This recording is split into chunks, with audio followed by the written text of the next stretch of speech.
My opponent stated that if performing her law works, and there's nothing.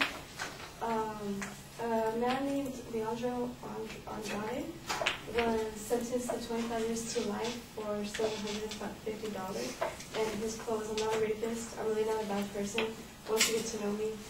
And then he was basically sentenced to life for stealing $150. And he says for petty theft, it carries maximum 3 years. Says Andre, that's what I believe I should be doing for petty theft, because I didn't kill anybody, I didn't hurt anybody. So basically, he got sentenced all those years just for stealing money and not harming anyone in any way besides, the moral of taking money from another human being. And this also, the 8th Amendment should have covered that, and he shouldn't have had to serve the time that he did, because the 8th Amendment to the Constitution prohibits cruel and unusual punishment for at least a century. The Supreme Court has said that grossly disproportionate penalties violate the cruel and unusual punishment clause. Says Chemerinsky, a law professor at the University of Southern California.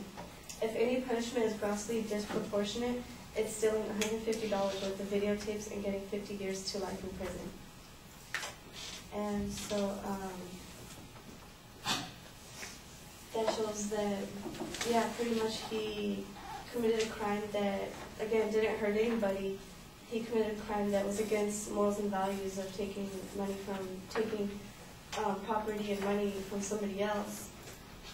And and then in 15 years since this 3 strikes was passed, crime has declined significantly in California, as it has across the nation. Reynolds credits the law for that. Independent studies, however, have generally found that the 3 strikes has not been a major factor. And it's said by Elliot Curry, by a book review in the California University Library Law, that the 3 strikes and you're out laws passed in recent years across the nation has had much less impact than the people had expected.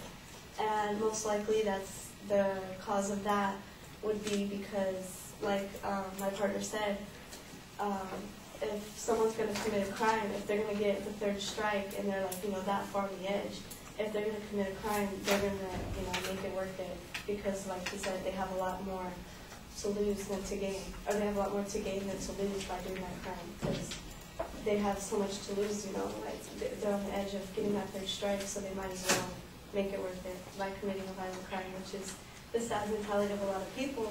But if we could change this law by just making it to where the 3rd strike would have to be a violent crime, then maybe it would make people think twice about what they do before being put in prison for the rest of their lives. So that's